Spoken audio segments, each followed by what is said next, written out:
네, 여러분 안녕하세요. 네, 동양철관이 유상증자를 발표를 해버렸어요.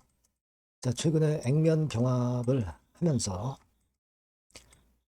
좀 변화를 주려고 하더니 이번에는 또 유상증자를 발표를 합니다. 자, 그러니까 사실 지난번에 그 액면 병합한 것은 이 유상증자를 하기 위한 어떻게 보면은 이제 속된 말로 하면 쇼를 했지 않았느냐 이런 생각을 안 가질 수밖에 없는 그런 상황이 결국 돼버린 것 같습니다.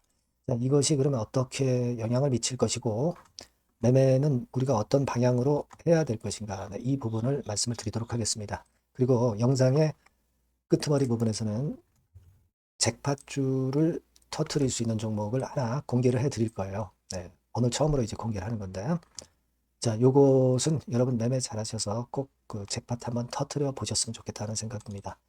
자, 그럼 동양철관 바로 말씀을 드릴게요. 네, 여러분들의 구독, 좋아요, 알림 설정은 대단히 감사드리고 있어요. 앞으로도 많이 소원 부탁드리고요.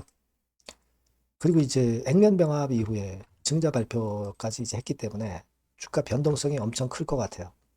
장중에 실시간으로 그 정보와 판단이 굉장히 중요할 것 같습니다. 그 부분은 제가 무료 텔레그램에서 도와드릴 거예요. 그러니까 여러분들께서는 동양철관 입장 네, 이렇게 문자 주시면 제가 텔방에 초대를 해드려서 끝까지 여러분과 함께 갈 겁니다. 도움을 드릴 거예요. 네, 문자를 꼭 주시고요. 자, 여러분 유상증자 결정이 나왔죠? 이게 보니까 비율이 한 30% 정도의 유상증자입니다. 자, 이런 그 외부에서 자금을 안 갖고 오고 주주를 대상으로 하는 겁니다. 운용자금으로 하는 거죠. 예, 주주들로서 섭섭한 것은 이제 외부에서 자금 좀 끌어당기지 왜 주주를 끌어당기냐 하는 그런 생각이 안 들 수밖에 없는 상황입니다. 자, 우리가 액면 병합을 먼저 했죠. 액면 병합은 사실 기업 가치하고는 상관이 없어요. 똑같은 겁니다. 이론적으로. 근데 이제 심리적인 효과로 시세를 올렸었죠. 초반에. 자, 그때 어떤 차익 매도 기회나 물량 매도 기회를 가졌던 것이 원한이고 그리고 좀 조정을 받았는데 여기서 또 막바로 유상증자 발표해 버리니까 유상증자는 아주 우량한 종목이나 또는 실적이나 재무가 좋은 종목들 이런 종목들은 사실 일시적으로 뭐 내렸다가도 나중에 회복을 하는데 저가주라든가 또는 실적 재무 이런 것들이 좀 뒷받침이 못된 종목들은 좀 그 회복하는 강도가 좀 덜하고 회복을 못하는 경우도 있습니다. 자, 그렇기 때문에 우리가 지금 현재는 좀 아쉬움이 좀 있는 거고 시간의 단일가에서는 이제 하한가를 찍었지 않습니까? 그죠? 그 충격이 이제 들어온 거죠. 근데 여러분들 그 유상증자를 최근에 했던 종목들이 회복이 금방 또 되는 종목들이 사실 많기도 해요. 이를테면 포바이포 같은 종목도 이제 증자 발표를 했는데 발표를 하고 미뤘다가 다시 회복하는 사이클이 나왔거든요. 그죠? 근데 이건 이제 좀 내용이 있는 회사잖아 말이에요. 12,900원짜리 회사. 그죠? 그리고 젠백스 같은 경우도 이제 5만 원대 회사인데 이런 그 좀 고가권 종목들은 내렸다가 회복하는 그런 사이클을 만든다 이거예요. RS 오토 같은 경우도 발표하니까 급락했다가 만회를 했지 않습니까? 이런 파동이 나오는데 실제로 지금 동양철관 같은 경우는 그런 종목들에 비해서 뭐 실적이나 재무적인 부분이 뭐 굉장히 우월하다 이렇게 볼 수는 없어요. 주가도 고가권 종목은 아니단 말이에요. 그래서 그런 부분들을 가지고 본다고 한다면 사실 동양철관은 내리다가도 이렇게 하락하는 강도가 좀 약하거나 또는 뭐 그 흉내만 냈다가 다시 또 밀리고 그런 패턴으로 전개될 가능성도 많이 있습니다. 지금은 어쨌거나 음, 우리가 나중에 회복이 된다 하더라도 물량을 좀 줄여보는 전략이 필요할 수가 있어 보여요. 일단 뭐 하락해서 충격을 받겠지만 그런 자리에서라도 물량을 좀 줄여보고 발표 이후 첫날에서는 물량을 그래도 초반에 시초가 좀 줄여보고 약간 올라오면 조금 더 줄이고 그런 식의 판단이 좋을 것 같아요. 그리고 아니면 이제 일정 비중을 일단 줄여보고요. 좀 내렸다가 약간 이제 되돌리는 그런 사이클이 나오기는 할 거예요. 근데 그 강도가 아주 세리라고 보진 않습니다. 근데 그런 경우에 또 비중을 또 줄이는 거죠. 그렇게 해서 줄여놓고 어, 그리고 이제 조정 사이클 들어갔다가 나중에 또 한번 들어올리는 사이클이 분명히 이제 오긴 올 거예요. 이 유상증자 종목들이 좀 변동성이 좀 있습니다. 그러니까 이 종목에서 만회하려면 결국 이런 저점을 다시 잘 발견해서 다시 재공략하고 또 권리락 근처에서 또 변동이 있을 수 있으니까 그거 한번 보고요. 권리락이 되면 또 내려가거든요. 그런 때 사이클을 한번 또 잡을 수 있는 사이클 보고 이런 그 사이클을 봐가면서 하는 것이 굉장히 중요합니다. 그냥 가만히 있으면 가만히 손실을 계속 당하는 그런 격이 돼버리는 경우가 많아요. 아시겠죠?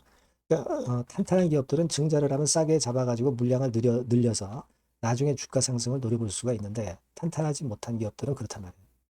동양철관이 그리고 이슈 가지고만 움직이잖아요. 사실 뭐 지금 그리고 가스관이라든가 이런 건의 이슈가 강력한 그런 타임도 아니고 그렇죠? 그런 부분들을 좀 감안하셔야 될 것 같아요. 그래서 조금은 하여튼 보수적으로 매매할수록 좋은 건데 어, 그래야 손실을 만회하고 수익을 볼 기회를 우리가 찾을 수 있는데 그 타임을 우리가 적정하게 잘 찾아가는 것이 결국 관건 같아요. 그래서 이 부분은 제가 장중에 계속 말씀을 드리고 정보를 드리고 판단을 드릴 겁니다. 여러분께서는 이 전번으로 그 동양철관 이렇게 꼭 문자를 좀 주시면 많은 도움을 좀 받을 수 있을 것 같아요. 그리고 무료 텔레그램에서도 제가 도움을 드릴 겁니다. 동양철관 입장 이렇게 문자를 주시면 제가 텔방에 초대해드려서 끝까지 여러분을 케어할 거예요. 그리고 그런 식으로 매매를 해야 여러분들이 손실 축소하고 이익을 낼 수 있다라고 저는 봅니다. 아시겠죠? 꼭 문자를 주시고요. 그리고 제가 잭팟주를 말씀을 올린다고 그랬지 않습니까? 요거 지금 말씀드릴 테니까 요거는 한번 대박 내보시기 바랍니다. 네, 잭팟주를 말씀을 드리는데요. 이 잭팟주 하면은요, 여러분. 뭐 1, 20% 정도 우리가 수익을 먹으려고 잭팟주를 말씀드리는 건 아니죠. 네, 1 내지 20% 가지고는 우리는 만족할 수 없습니다. 잭팟주라 하면은 뭐 일단 100% 정도는 상승할 수 있는 그런 정도의 종목이 바로 잭팟주가 되는 거라고 생각이 듭니다. 그래서 이 잭팟주를 말씀을 드릴 건데 게다가 리스크가 없는 생바닥 종목이에요. 그러니까 이미 급등을 한 종목들은 필요가 없다는 얘기죠, 여러분. 미리 바닥권에서 잡을 수 있는 종목을 추천하는 것이 맞지. 이미 크게 올라서 급등해서 리스크가 큰 종목은 추천할 가치가 없다고 저는 봅니다. 그래서 이 잭팟주를 말씀을 드리는데요. 섹터는 역시 전기전자 쪽입니다. 이 IT 쪽이 역시 그 신기술이 많죠. 신기술이 많습니다. 신기술 갖고 있는 종목들이 많아요. 시장을 리드하는 거는 역시 최종적으로는 항상 IT 쪽이에요. 그래서 이 IT 쪽에서 한번 선택을 해봤고요. 가격대는 2만 원 내지 4만 원 선입니다. 그러니까 이런 정도 가격대는 재무 실적을 겸비했다는 징표죠. 네, 이 정도의 가격대를 형성하고 있는 종목들이 재무나 실적이 아주 안 좋은 기업들은 없다는 얘기예요. 그죠? 저가주보다도 확실하게 재무 실적을 겸비한 쪽으로 제가 추천을 드릴 거고요. 시총은 2,500억에서 한 5천억 정도 수준입니다. 그러니까 시총은 적정하죠. 네, 이 정도라면 적정하지 않나. 너무 낮지도 높지도 않은 정도. 투자 기간은 1 내지 2개월 선 정도로만 봤어요. 네, 길게 잡지는 않습니다. 그러나 뭐 초단타 매매를 하라고 제가 드리는 종목은 아닙니다. 투자 기간은 이 정도로 잡고요. 자, 일단 여러분들이 그럼 주봉 차트, 월봉 차트는 어떻게 생겼나 좀 알아볼 필요가 있어요. 네, 주봉 차트는 이렇게 생겼어요. 그러니까 여러분 느끼시는 바 뭐 없습니까? 일봉도 아니고 주봉인데도 쓰리 바닥을 만들고 있죠. 여기서 탁 튀어나가면 큰 시세 낼 수 있는 그런 주봉 차트 모양을 벌써 보여주고 있는 거 보면 우리가 어느 정도 감잡을 수 있죠. 여러분 큰 시세가 가능하다는 걸 감잡을 수 있고요. 월봉 차트로 한번 보시면 이렇습니다. 그러니까 월봉 차트로도 보면은 불기둥이 생바닥에서 2번 정도 나타났단 말이에요. 네. 아주 긴 중장기를 보는 월봉에서도 이런 모습을 만들어줬다 이겁니다. 우리가 물론 아주 이런 중장기로 하는 건 아니지만은 월봉이나 주봉에서 벌써 모양이 형성된 걸 보면은 일봉은 어떻겠습니까? 그 분출하는 힘이 굉장히 강할 가능성이 높죠.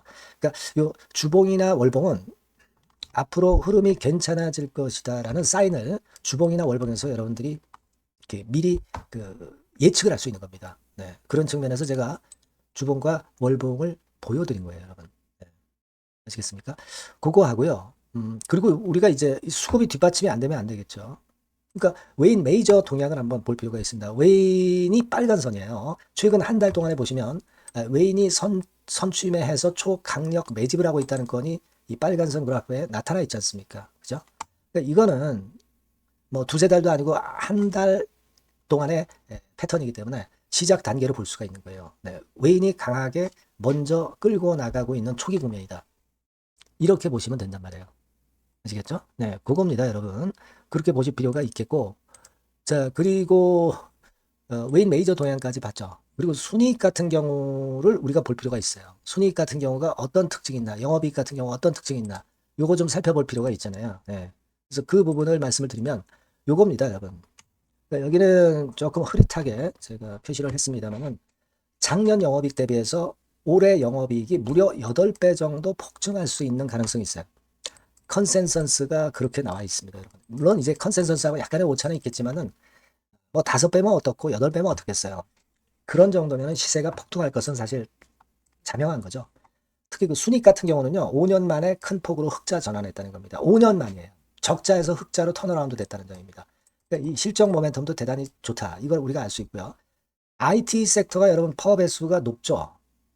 뭐 1, 20배 가요. 근데 파워 배수가 6배밖에 안 가, 지금. 예. 그만큼 저평가라는 얘기죠. 그리고 금년 ROE, 자기 자본 수익률은 5 내지 90% 정도 예상해요. 야, 이거 대단한 겁니다, 여러분. ROE가 50 내지 90%면은요, PBR 배수가 5배 내지 9배까지도 갈 수 있다는 거예요. 근데 지금 현재 PBR 배수가 3배수도 안 돼요. 이런 강점이 있는 겁니다, 여러분. 네. 그거 생각할 필요가 있고요. 자, 그리고 여기 보시면은 순이익이 완전 흑자 반전한 것까지 말씀드렸고, 영업이익 7, 8배 성장 기대. 그죠? 목표는 그렇기 때문에 우리가 뭐 더블 이상도 갈 수 있겠지만 일단 더블 정도로만 일단 보겠습니다. 아시겠죠? 그리고 가장 중요한 건 이제 그럼 재료가 뭐가 있느냐? 1, 2개월 이후에 이제 초강 재료가 등장이 되는데, 네, 이게 향후 5년간에 1000조도 아니고 몇백억도 아니고 2000조 시장이 개화가 된단 말이에요. 그 건과 관련이 된 이슈가 1 내지 2개월 후에 터져 나온단 말이에요. 근데 이 종목은 독자적 기술의 독점적 점유율을 갖고 있기 때문에 그래서 추천을 드리는 거예요. 그래서 이 관련 시장이 이제 늦어도 연말 내에 나올 거예요. 1, 2개월 후에 나올 것으로 예상이 되는데 만약에 늦어진다 하더라도 연말에 나올 겁니다. 그렇다고 한다면 해당 시장은 연말 연초부터 본격 성장하는 초기 국면이 되는 거예요. 아시겠죠? 자, 그러니까 이런 종목은 여러분들이 꼭 놓치지 말아야 되겠다는 거예요. 아시겠죠? 그러니까 요거는 여러분들 꼭 공략해 보시고요. 여기 나와 있는 바와 같이 그 잭팟주 이렇게 문자를 좀 주시면 돼요. 잭팟주 이렇게 문자를 주시면 제가 처음 사는 것부터 중간에 AS 그리고 파는 시점까지 끝까지 여러분과 함께 할 겁니다. 잭팟주라고 꼭 문자를 주시고 여기서 한번 잭팟 꼭 내보시기 바랍니다. 감사합니다.